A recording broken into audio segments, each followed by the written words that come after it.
Hey everyone, Coach Kelly here with your workout of the day. We have two options for you today. Option one is a main working piece if you're feeling fresh and ready to rock. We'll have a strength set, an accessory piece, as well as a high intensity conditioning piece. Option two is more of a recovery flow. This is a great option if you're a little under recovered or just feeling rocked from a hard week. We'll get your blood flowing, move you through some essential ranges of motion, and leave you feeling better than when you started. If option one is your choice today, your strength work starts with Turkish get-ups. We'll progress again from the series that we started in week one. This time we have 4 sets of 4 reps per side. With Turkish get-ups, the priority is always stability. We're looking for you to stack your joints underneath that kettlebell and move in a very deliberate, segmented motion all the way through your get-up. Options for variations on Turkish get-ups include a half Turkish get-up, which we'll go from the floor just to that high hip position, or a Turkish sit-up, where we really just focus on punching the kettlebell to the ceiling as we roll to a support position on our elbow. You also have the option to do your Turkish get-ups unloaded or maybe with an empty water bottle or something in your hand if you're still feeling out the movement and the technique before you load that weight overhead.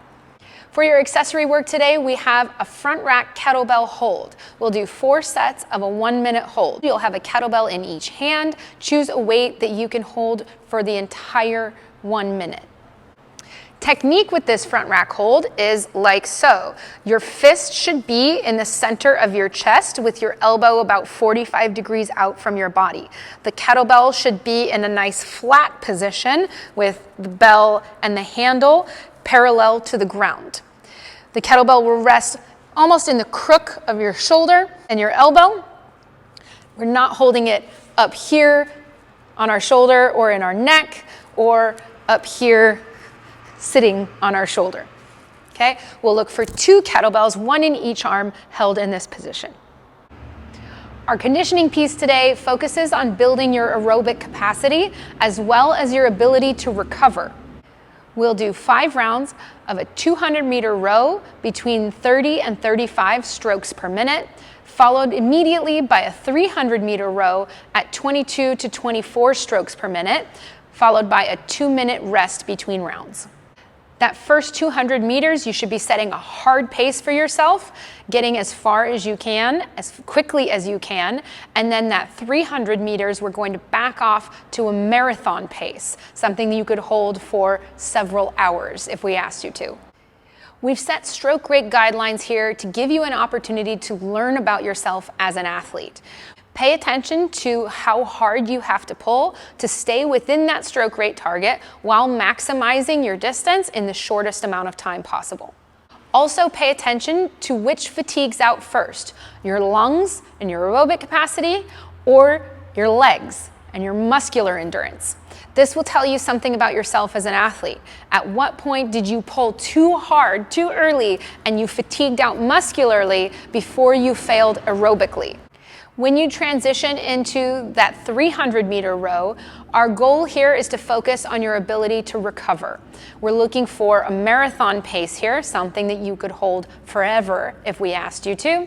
We still have a stroke rate target that is going to be slower than what we gave you for your hard pace. This doesn't mean that you can just chill and relax on the rower. We're still looking for good rowing technique, but you can bring your heart rate down, slow down your rhythm, and try to flush your legs out to get ready for that next interval. If you'd like a little bit of an extra challenge for this workout, then we encourage you to try for descending splits. That means that you start at a hard pace and then work to go a little bit faster in round 2 and a little bit faster in round 3, etc., all the way through your 5 rounds. This requires a little bit more knowledge of yourself as a rower.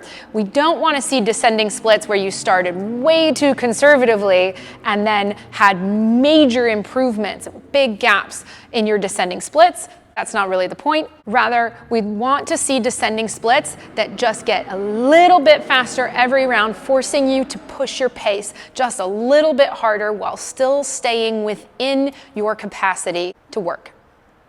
If you choose your recovery flow for the day, then your work is 25 minutes on a running clock for quality, 500-meter row, 20 Turkish sit-ups, 10 per side, 20 walking lunges with a twist, again 10 per side, and a 100-foot front rack carry. This 500-meter row should be at a marathon pace, something that you could hold if we asked you to row for several hours. Focus on settling into a consistent rhythm with your breathing and holding your midline nice and tight with good rowing technique throughout this workout.